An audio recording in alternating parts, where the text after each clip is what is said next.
Olá, saudações povo da ciência, sou eu aí de novo, Fernando Alves Silveira, e hoje nós vamos dar uma olhadinha no maravilhoso mundo da correlação e regressão linear. Antes de mais nada, deixo ressaltado que o objetivo de vídeo, no material, é tentar auxiliar quem está entrando tendo contato, nesse primeiro contato com esse tipo de método de análise, estatístico, econométrico, afins. Não tem pretensão de construir um material definitivo longe disso, tem referências ali, sugestões de outros materiais, tá? Em especial, um grande abraço aí para o grupo de estudo Quantis. E vamos lá, sim, de forma bem breve, bem sucinta, até diferente de alguns materiais que é facilmente encontrado. Vou começar, antes de chegar na regressão linear, dar uma espiadinha nesse modelo modelo não, mas correlação, tá? O que é correlação, o que é que se alimenta onde vive. Então eu vou só aqui, tá? Para quem já teve contato. Esse é o RStudio, obviamente, né? Aqui ele está um pouquinho diferente, né? Porque se a gente for pegar um documento em R, ele é um documento em R e tem um ponto R, né? Esse aqui é o ponto RMD, que é o R Markdown, que é uma linguagem de marcação ali para construir documentos, relatórios em R, que pode ele mesclar tanto linguagem de programação com R ou com Python, com texto, equação em LaTeX. Então, bem bacana para produzir documentação depois, tá? Mas para fins didáticos a gente consegue usar ele. Então, assim, primeiro, antes de chegar na regressão, vale a pena a gente dar uma olhada na correlação, tá? Correlação aqui no meu texto simples, só limpar aqui. Ela é definida, né, como essa relação de duas variáveis. Ali ela mensura o grau de associação dessas duas variáveis. Basicamente, o que essa danadinha nos diz? Olha, quanto que a variação de x, de y pode ser explicado pela variação de x. Basicamente é isso, né, nesse mundo linear simples, tá? Você pode encontrar aí diferentes até representações algébricas, né, a equação organizada de um modo diferente, mas em geral ela vai ser isso, tá? Ela vai ser ali a covariância de x e y dividido pelo desvio padrão de x e de y, tá? Você pode encontrar ali organizado até de uma forma diferente, mas em geral vai ser isso, tá? Aqui a equação está disposta como ela está encontrada no livro do Farber e Larson aí, de estatística aplicada, tá? Mas tem ali o Buzab, Monetin, Buzab, eu nunca lembro a ordem, ou do Gujarati Porter, enfim, tem uma ampla literatura disponível, tá? Mas em geral isso, ela vai mensurar esse grau de associação de duas variáveis. Quanto que a variância de uma variável pode ser explicada pela variância de outra, tá? Então ela pode, esse grau de associação ele vai variar de menos 1 a 1, né? Ou seja, mais próximo de menos 1 essa associação é negativa, mais próximo de 1 essa associação é positiva, já muito próximo de 0 indica que não há associação relevante dessas variações. Basicamente é isso, tá? Se for bem sucinto é isso. No R, a gente pode mensurar isso facilmente ali com o comando core, né? Core, você insere ali as duas variáveis e ele vai te dar o grau de associação. Pode ver que aqui são, até devia mudar a ordem para dar uma positiva e uma negativa, mas são associação negativa, o pacote MTCars, bem conhecido, a gente já utilizou anteriormente, né? Que ele é um dataset ali para exemplos, para testes ali do próprio R. Então a gente pode verificar aqui que as cilindradas têm uma associação negativa com milhas por hora, ou seja, quanto menos cilindradas, menos milhas por hora aqueles carros ali da amostra, né, desenvolvem, né, velocidade, que era milhas por hora máxima. Enfim, bem óbvio. Então, assim, para bem simples é isso, né? Existem alguns tipos de correlação. A correlação que eu apresentei aqui, que é o de Pearson, que é o default, a mais utilizada, mas existem outras associações para diferentes outras correlações, para diferentes objetivos, mas em geral é isso, assim, tá? De forma bem sucinta. Já a regressão linear, ela é um pouco diferente. Até tem uma fala aqui do Gujarati que eu deixei, ó, que a análise de regressão, né, que é o principal objetivo ali para mensurar essa força, o grau de associação linear, ela é relacionada, mas conceitualmente diferente, tá? É um pouco diferente. A regressão linear, né, ela remete ali ao Francis Galton, né, que é um estatístico, matemático bem famoso, e a sua interpretação, ela procura construir um modelo que represente o modelo de melhor ajuste e consiga explicar o comportamento daquelas variáveis e seu grau de associação. Os modelos lineares, a regressão linear, ela faz parte de uma família maior de modelos, que existem outros modelos, né? Mas a regressão linear simples e múltipla é apenas um deles. Tá? Em geral, se utiliza a regressão dos mínimos quadrados ordinários, né? do MQO, ou do inglês ali, o Ordinary Least Squares, que é isso, que é o OLS, que a gente pode encontrar os dois. E basicamente é isso, ela vai mensurar o grau de associação dessas duas variáveis, né? A variável dependente pela explicativa, você pode encontrar essas outras combinações, né? De explicada e independente, previsto e previsor, regressão e regressor, enfim. Mas, em geral, a medida e o grau de associação dessas duas variáveis, tá? De forma bem simples aqui, eu falei, tá? Matematicamente, em geral, ela expressa isso, né? Ou seja, o valor de y ele vai ser explicado por um beta 0 mais um beta x1 mais o termo de erro. Aqui começa, é bom antes de entrar ali de como é que a gente faz do R, dar uma olhada nessa teoria. Basicamente é o seguinte, ó, a reta ela vai ser construída, tá, a partir da reta que melhor representa, né, o caminho onde eu encontro a menor quantidade de erros ao quadrado. Tá? Então, assim, olha lá, eu minimizo a quantidade de erros ao quadrado, eu vou encontrar essa reta de melhor ajuste. Tá? Basicamente é isso. Aí aqui eu vou ter dois parâmetros. O parâmetro, aqui beta 1 é porque eu tirei de um livro e de outro, tá? Mas ó, o beta 1 aqui, que seria o beta 0, tá? É o intercepto. É onde a reta encontra o eixo y. Daqui que ele sai. Esse coeficiente de inclinação aqui, ó, tá? Seria uma beta x1, tá? Que é quanto que y varia em relação a x, ou quanto que x varia em relação a y. Tá? Basicamente é isso, certo? Ou seja, quanto que eu tenho que variar em x para variar uma unidade em y. Basicamente é isso. E com base nesse modelo, a gente consegue realizar análise, consegue realizar até uma certa previsão de para onde essa reta vai acabar se desenvolvendo ali, tá? Certos parâmetros ali, tudo ao mais constante. Obviamente tem um componente que é o erro amostral, ou seja, aquilo que eu não consigo explicar pelo meu modelo, mas que está presente ali. Se o modelo assume que ela tem uma quantidade ali de valores, não pode ser explicado. Basicamente é isso, já tem a charada aqui que ele vai minimizar os erros, tá? Aqui essa é uma imagem do Larson e do Faber Larson, né? Que é bem bacana porque ele é muito didático em explicar, né? Olha, qual é a diferença? Tem a reta, tem os pontos, e essa diferença entre a minha reta de ajuste e o ponto analisado, né? É os meus resíduos, né? Então, ali, qual é a reta ali que eu tenho a menor quantidade de resíduos, ou seja, que eu tenho a menor quantidade dessas distâncias ali. Aí é a nossa reta de regressão, onde ela encosta no eixo y, nosso intercepto, e esse coeficiente de inclinação aqui é o nosso beta x1, ou seja, quanto que varia. Em termos teóricos é mais ou menos isso, tá? Aqui o passo a passo. Lá em álgebra, a gente tinha aquela equação da reta, né? Que a gente conseguia calcular ali variação de x em relação a y, e vice-versa. Basicamente aqui a gente, esse método de explicação aqui, ela vai utilizar essa lógica, tá? Você pode encontrar até outros, como é que eu vou dizer, jeitos de explicar, caminhos de explicar, né? Alguns vão pela parte mais formal, vão derivando passo a passo, eu vou nessa parte mais algébrica aqui, mais simples, tá? Esse aqui é encontrado no livro do Faber Larson, como eu já tinha antecipado, mas no Jarach também é assim. Basicamente é isso. Então essa equaçãozinha da reta aqui, a gente captura ela para conseguir encontrar ali a nossa reta de regressão. Tá? A inclinação da reta, eu já tinha antecipado esses valores, a equação da reta que pode ser escrita como, beleza. Então, assim, ó. Aqui ele vai desenvolver, o Larson e o Faber, aqui, duas equações. Tá?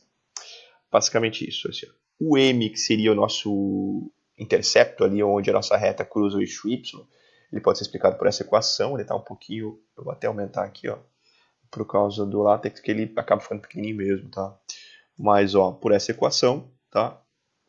E o nosso coeficiente ali de inclinação, ele pode ser explicado por essa equação aqui. De forma bem simples, assim, eu não vou entrar nos pormenores dela, mas a gente acaba encontrando isso. Isso vai envolver, na realidade, os quadrados, a multiplicação dos quadrados, os valores ao quadrado, enfim, uma álgebra até bem simples, tá? Nada de muito sofisticado, assim, se a gente for olhar os pormenores da equação.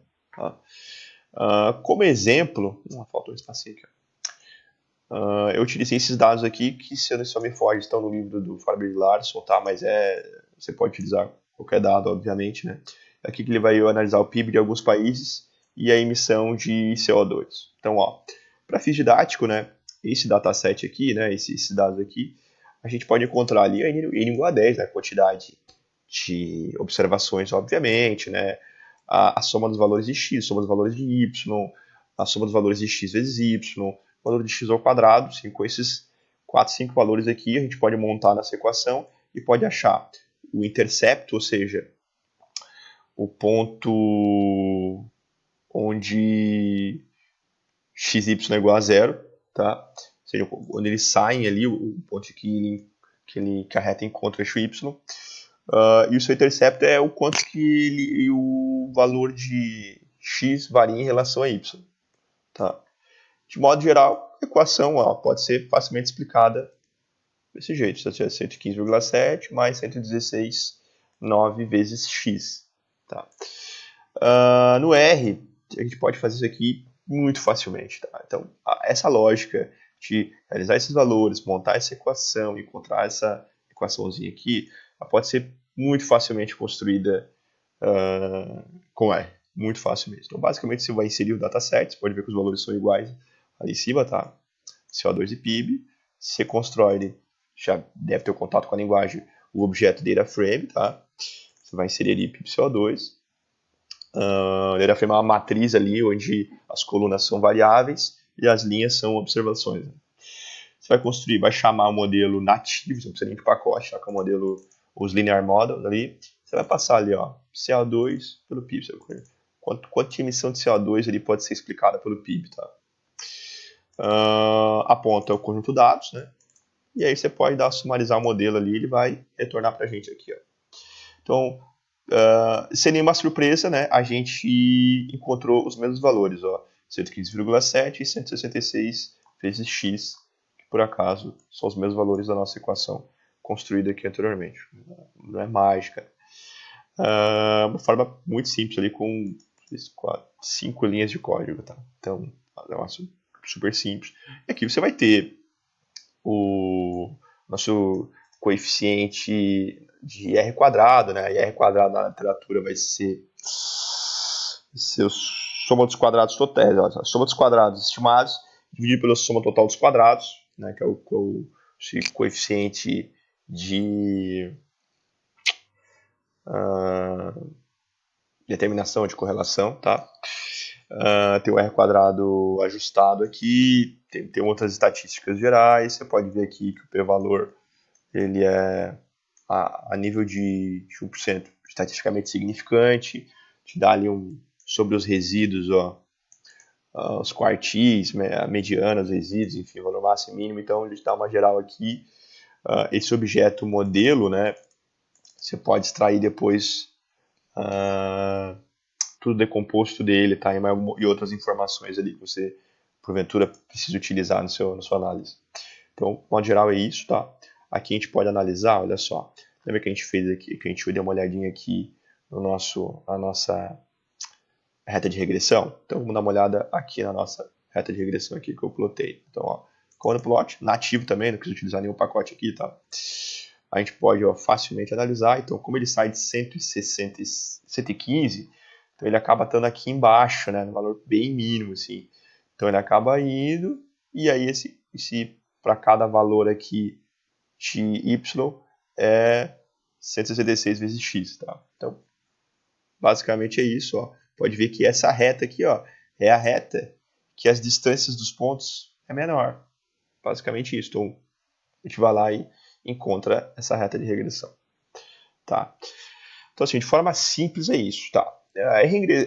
A estratégia aqui ela é análoga para modelos lineares simples e múltiplos, ou seja, se eu for incluir outras variáveis no modelo, basta que eu inclua aqui no R outras variáveis no data frame, então digamos que eu vou analisar não só pelo PIB, mas seja pelo tamanho, eu posso ver o tamanho do país, população, né?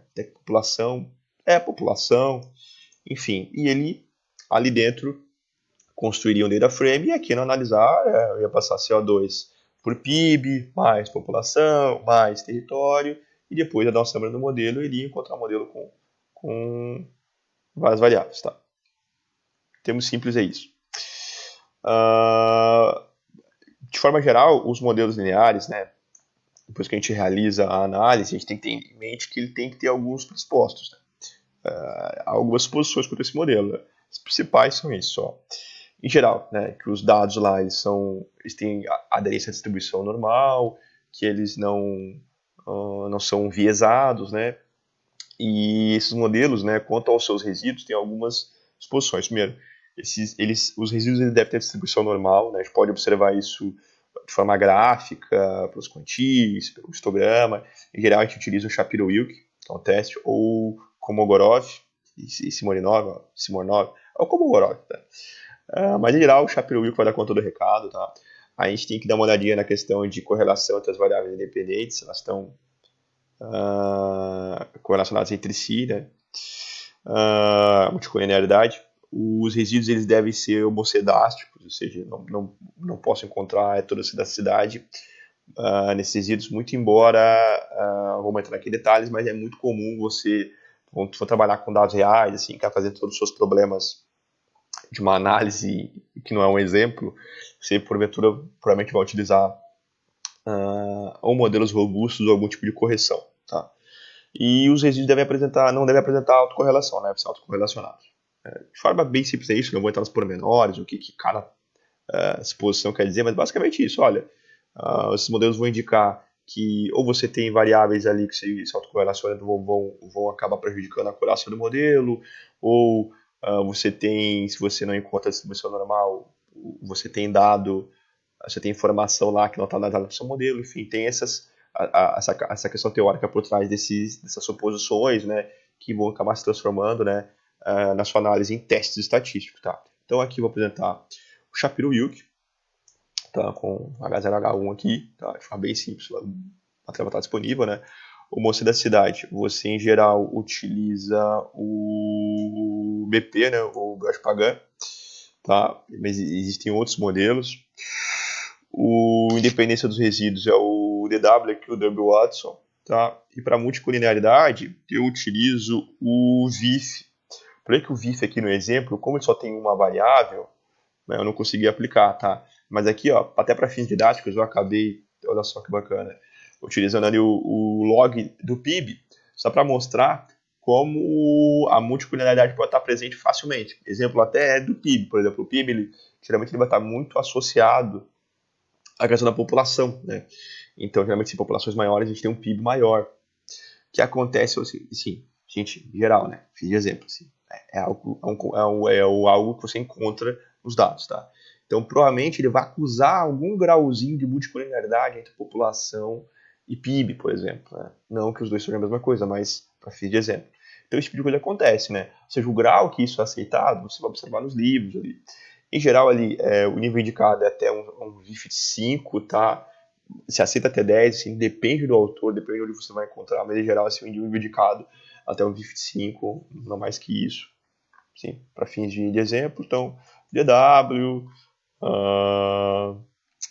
Gauss-Pagan, Shapiro, você pode ali incluir uma análise gráfica, enfim, mas em geral esses modelos é isso, tá? Você vai rodar o modelo, vai olhar essas suposições por meio de testes e você vai analisar para ver se ele é adequado ou não para fazer o tipo de inferência, de análise que porventura você queira realizar, tá?